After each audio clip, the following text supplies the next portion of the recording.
Hello everybody, Jose Rodriguez here. I want to show you something I just discovered simply by upgrading my Photoshop application to level 25. It's all about AI, artificial intelligence, and I'm going to be delving into this a little deeper as I begin to learn how to use this new mode in Photoshop. I just want to quickly show you how easily you can create something that does not exist on the original photo, and you will never be able to see where the actual boundaries are. So let's go ahead and jump right into Photoshop. Okie doke, so here we are. Here's my grandson getting all wet down at the Point of Maryland. That's Point Lookout State Park. It was a rather nice day and he decided to splash in the water. But you know what? I shot it vertically, and now I think maybe I should have shot a horizontal rendition of it. But what can I possibly do? Well, we're going to go ahead and choose our crop tool. And I'm just going to simply grab the side, right side, and expand it. And I will probably reduce the height a little bit. Maybe like that, maybe the base as well. And that's it. Now, what happened? Nothing. Generate. We'll let it do its magic. Watch this. It's going to go ahead and generate seamlessly a lot more beach. And it's going to be so realistic, you really won't be able to tell one from the other. Boom. Look at that. There is absolutely no hint of any kind of seam, any kind of transition point. There's no way that you can tell me where this began or ended. And you have 3 versions of it. So somehow right here is where the actual line of demarcation is. But again, you can't see it. If I do this, you can see that it changes to the other mode. Here's one original mode. And look at here. This is where it actually changed right here in this area here. Watch. It just added that little bit of a shape to that wave, the foam and such, but you really can't tell. All right. Now, if you decide to pick one of these versions, maybe, I don't know, that one, that has a bigger wave right here, we're going to go ahead and have to collapse the 2 layers into one, merge them, and now I can go ahead and crop that image a little bit different if I so wish, maybe like this and maybe like so. Double click, and now I can go ahead and go into image adjustments, levels. I can go ahead and make that adjustment manually as well, like so. Give myself a pure white, give myself a, this is pretty black right here at this point, but I like the contrast and that looks really fantastic. And as you can see, there is no hint where all of that fakery took place. Okay, somewhere around here. Remember, that was a vertical shot. Beautiful. Let me show you real quick one that I just made. Look at that. This used to only be about, oh, I would say about right here, like so. And I added all of that area. And it really took into account what would normally happen on a real sunset. The areas in the dark side, it did that automatically. Look a little bluish. The areas where the sun look a little bit warmer.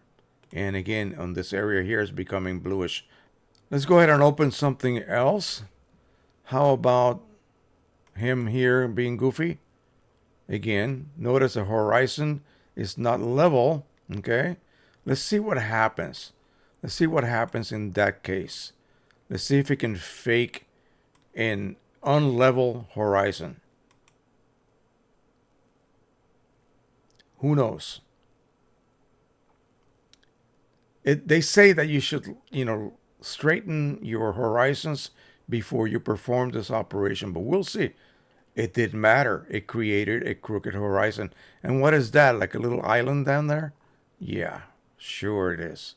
Look at that. Just amazing. He has the whole beach for himself now. 3 versions. And again, you can see exactly where the changes took place, where the additional bit of fakery took place, but you cannot see the seam. Once you start looking at it, it's pretty much gone. All right, let's try one more. See if I can make something a little bit more difficult for this type of application to see if I can fool it. In other words, let's go ahead. There's a picture of me here somewhere. And it's my little thumbnail that I use in order to, here we go. This one right here. Look at that boy. That's when I was about 62 maybe. So let's go ahead and add some space. Like that. And what should we add?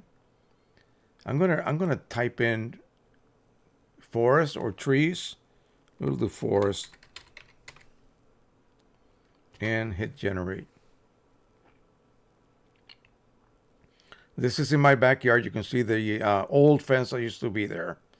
That's no longer there. That's a wooden fence there now. And we'll see what kind of foliage will it add to it. And again, it's going to analyze the image. And boom, same color. Look at the fence continues. And it's just amazing. Just totally amazing. Another variation. And another variation. I kind of like that one. I wish I had trees like that back there. I do not.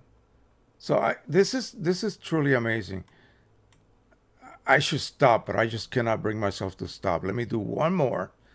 And again, we're going to just simply pick anything. Let's see what I have here.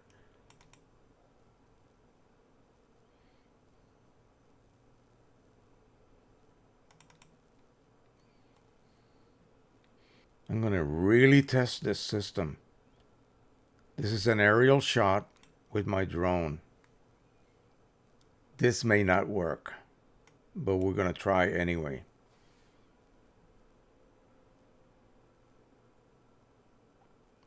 We have a lot of curvature of field. The lens has that issue. They're almost like a fisheye type lens, very wide angle. We'll see. Let's see what happens here. What is it going to generate? Wow. Okay. It assumed. Wow. It didn't even have that detail there, and it assumed it would be there. And the same thing here. Although you can sort of see, because I know the area, I know what it should contain, but if I just print this and show it to someone, no one's going to really guess. They're going to say, oh, you used a very wide angle lens. Let's see what the other version is. Yeah, that's more like it. Wow. Again, it's really not that bad. It's quite good the way that it analyzes now. It needs to have a more simple type background so that it can actually do the guesswork a lot easier. Let's go ahead and do one last one. Let me see what I have here. Okay. Oh, this is nice. Let's see what it does with this.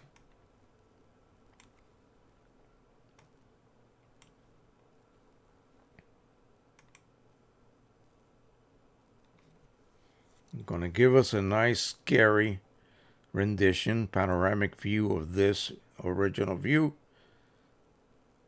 I'm going to try this on some of my landscapes, my high resolution landscapes. I think it needs to have a nice high resolution imagery. Let me see what it did here.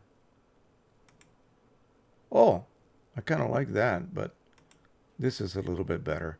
So we'll go ahead and merge that.